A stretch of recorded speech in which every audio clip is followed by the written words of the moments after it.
ये कहानी है गरीब सोमू की। सोमू अपने गांव के बाजार में सब्जियों का ठेला लगाता था। वो उन सब्जियों को अपने घर के पीछे ही उगाता था। खेती के लिए उसके पास बहुत थोड़ी सी ही जमीन थी। वो जितनी भी सब्जियां उगाता उन्हें अपने ठेले पर रखकर बाजार में बेच दिया करता था। सोमू पर अपनी पत्नी राधा और 2 बच्चों की जिम्मेदारी थी। सारा दिन मेहनत करने के बाद भी सोमू इतना नहीं कमा पाता था कि उसके पूरे परिवार का पेट भर सके। फिर एक दिन, हे भगवान, बस यही बाकी रह गया था। सोनू, पिंकी, कितनी बार समझाया है तुम दोनों को कि ठेले के ऊपर चढ़कर मत खेला करो। देखो क्या कर दिया तुम दोनों ने। इधर आओ जरा, आज मैं तुम दोनों को नहीं छोड़ूंगा। दोनों बच्चों ने ठेले के ऊपर कूद कूद कर उसे तोड़ दिया था। ये देखकर सोमू को बहुत गुस्सा आ रहा था। वो हाथ में छड़ी लेकर अपने बच्चों की तरफ बढ़ता है, लेकिन तभी उसकी पत्नी राधा उसे रोक लेती है और उससे कहती है, अरे ये क्या कर रहे हैं आप? बच्चे हैं। देख क्या किया है तेरे लाडलों ने। अब तू ही बता, कैसे लेकर जाऊंगा बाजार में सब्जियां।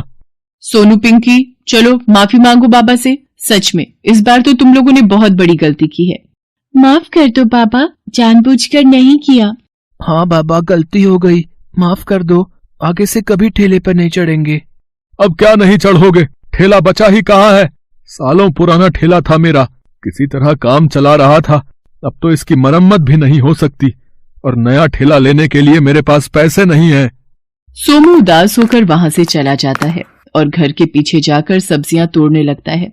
तभी राधा उसके लिए खाना लेकर वहां आती है और सोमू से कहती है, सुनिए जी, धीरज रखिए। ऊपर वाला जब मुसीबत देता है तो उसका हल भी जरूर देता है। कुछ ना कुछ कर ही लेंगे। चलो अब ये चिंता छोड़ो और खाना खा लो। यहीं रख दो, खा लूंगा। राधा खाना छोड़कर घर के अंदर चली जाती है। सोमू सारी सब्जियां तोड़कर जमीन पर रख लेता है और फिर हाथ धोकर जैसे ही खाने की तरफ बढ़ता है तो वहां एक बूढ़ी अम्मा आ जाती है और सोमू से कहती है, बेटा, बुढ़िया को कुछ खिला दे बेटा, भगवान तेरा भला करेगा। भगवान क्या भला करेगा अम्मा, उसने तो सारी मुसीबतें मेरे ही नसीब में लिख दी हैं। खैर, तुम्हें भूखा नहीं जाने दूंगा, ये लो, खा लो। सोमू बूढ़ी अम्मा को अपना खाना दे देता है। बूढ़ी अम्मा खुशी खुशी वो खाना खा लेती है और फिर सोमू से कहती है, बेटा, तू और तेरी घरवाली बहुत अच्छे हैं। मैं जब भी तेरे दरवाजे पर आई हूँ कभी भूखी वापस नहीं लौटी। तू देखना बेटा, भगवान तेरी जरूर सुनेंगे। हाँ अम्मा, मेरी तो सुन नहीं रहे, काश तुम्हारी ही सुन ले भगवान। वैसे बात क्या है बेटा, तुझे इतना परेशान तो कभी नहीं देखा इससे पहले। सोमू अपनी सारी परेशानी बूढ़ी अम्मा को बताता है। सोमू की बात सुनकर बूढ़ी अम्मा मुस्कुराती हैं और वहां से चली जाती हैं।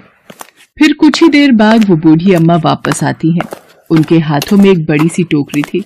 वो उस टोकरी को सोमू को देते हुए उससे कहती हैं, ले बेटा, ये रख ले, जा इसमें रखकर बेच अपनी सब्जियां। पर अम्मा, ये तुम कहाँ से लाई? पुरानी टोकरी है, सालों से है मेरे पास। अब मेरे तो हाथ पैरों में जान नहीं कि इसका कुछ इस्तेमाल कर सकूं। बस इतना याद रहे बेटा, इस टोकरी पर टोक लग जाएगी अगर तेरे मन में लालच आया तो। बहुत बहुत शुक्रिया अम्मा, तुम नहीं जानती तुमने कितनी बड़ी मदद की है मेरी। बूढ़ी अम्मा सोमू के सिर पर हाथ रखकर उसे आशीर्वाद देती है और फिर वहां से चली जाती है। सोमू अपनी सारी सब्जियों को उस टोकरी में रख लेता है और फिर उस टोकरी को अपने सिर पर रखकर उसे बाजार ले जाता है। उस दिन सोमू की सारी सब्जियां बहुत ही तेजी से बिक रही थी। उसे हर तरफ से ग्राहकों ने घेर रखा था। लेकिन अजीब बात यह थी कि सारा दिन ढेर सारी सब्जियां बेचने के बाद भी शाम को सोमू की टोकरी सब्जियों से भरी ही थी। ये देखकर सोमू को अपनी आंखों पर विश्वास नहीं हुआ। ये कैसे? मैं तो कब से सब्जी बेच रहा हूँ, फिर ये सब्जियां खत्म क्यों नहीं हो रही? कहीं ये कोई सपना तो नहीं है? सोमू फौरन अपनी जेब में हाथ डालता है। उसकी जेब पैसों से भरी थी जो उसने सारा दिन सब्जी बेचकर कमाए थे। हे भगवान, ये क्या जादू है? सोमू ने टोकरी उठाई और अपने घर की तरफ चल दिया। रास्ते में उसे कई लोगों ने रोका और उससे सब्जी खरीदी, लेकिन फिर भी सोमू ने घर पहुंचकर देखा कि उसकी टोकरी अब भी सब्जियों से भरी हुई थी। सोमू असमंजस में था और सब्जी की टोकरी को घूरे जा रहा था।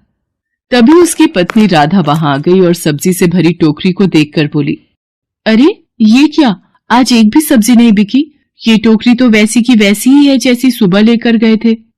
नहीं राधा, बल्कि आज तो पूरे दिन ग्राहक आते रहे, लेकिन कमाल की बात है कि ये टोकरी अभी भी भरी हुई है। मैं यही तो देख रहा हूँ इतनी देर से। हैं? ये कैसे हो सकता है जी? आपकी तबीयत तो ठीक है ना? हाँ राधा, मैं सच कह रहा हूँ। यकीन नहीं होता तो ये देखो, ये सारे पैसे सब्जी बेचकर ही कमाए हैं मैंने। सोमू अपनी जेब से पैसे निकालकर राधा को दिखाता है। तब जाकर राधा को सोमू की बात पर भरोसा होता है। वो सोमू से कहती है, देखा जी, मैं ना कहती थी भगवान हमारी मदद जरूर करेंगे, तभी तो उन बूढ़ी अम्मा को हमारी मदद के लिए भेज दिया उन्होंने। मुझे तो पूरा विश्वास है ये टोकरी जादुई है, जादुई। हाँ राधा, मुझे भी यही लगता है, लेकिन फिर भी चल एक बार मिलकर खाली करते हैं इसे। सोमू और राधा मिलकर उस टोकरी में से सब्जियां बाहर निकालने लगते हैं, लेकिन उन्होंने महसूस किया कि वो जैसे ही एक सब्जी बाहर निकालते थे, उसकी जगह फिर से वही सब्जी वहां से खुद ब खुद आ जाती थी। वो टोकरी में से सब्जी निकालते रहे और सब्जियां अपने आप बढ़ती रहीं। ऐसे ही कई घंटे बीत गए और सोमू के घर में हर तरफ सब्जियों का ढेर लग गया। वाह राधा, अपनी तो किस्मत खुल गई। ये टोकरी तो सचमुच जादुई है राधा। हाँ, ठेला क्या चीज है, अब तो हम जो चाहे वो खरीद सकते हैं जी। सोमू के पास अब बेचने के लिए बहुत सारी सब्जियां थी। वो गांव के बड़े दुकानदारों को घर बुलाकर अपनी सब्जियां उन्हें बेच देता है। वो लोग खुद ही सोमू के घर से सारी सब्जियां उठवाकर ले जाते हैं। इस तरह सोमू की सारी मुसीबतें एक ही पल में उस जादुई टोकरी ने हल कर दी थी। सोमू और राधा हर रोज मिलकर टोकरी से खूब सारी सब्जियां निकालते और फिर उन्हें बेच दिया करते। इस तरह कुछ ही दिनों में सोमू काफी अमीर हो गया। उसने खुद सब्जियां उगाना छोड़ दिया और अब एक बड़े से घर में अपने पूरे परिवार के साथ रहने लगा। फिर एक दिन, राधा, मैं एक बात सोच रहा था। हाँ बोलिए ना। अगर इस टोकरी में सब्जियां कभी खत्म नहीं होती तो दूसरा सामान भी तो खत्म नहीं होगा ना? राधा सोमू का इशारा समझ गई थी। उसने तुरंत अपने गले से सोने का हार उतारकर उस जादुई टोकरी में डाल दिया और फिर कुछ देर बाद जब राधा उस हार को उठाने के लिए आगे बढ़ी तो टोकरी को देखकर चौंक गई। अरे अरे, ये क्या? सुनिए, इधर आइए जल्दी। सोमू जाकर टोकरी में देखता है। वो पूरी तरह से खाली थी। टोकरी में ना तो सोने का हार था और ना ही कोई सब्जी उसमें थी। सोमू और राधा को कुछ समझ नहीं आ रहा था। उन्होंने पास ही रखी एक लौकी उस टोकरी में डाली। वो लौकी टोकरी में डालते ही गायब हो गई।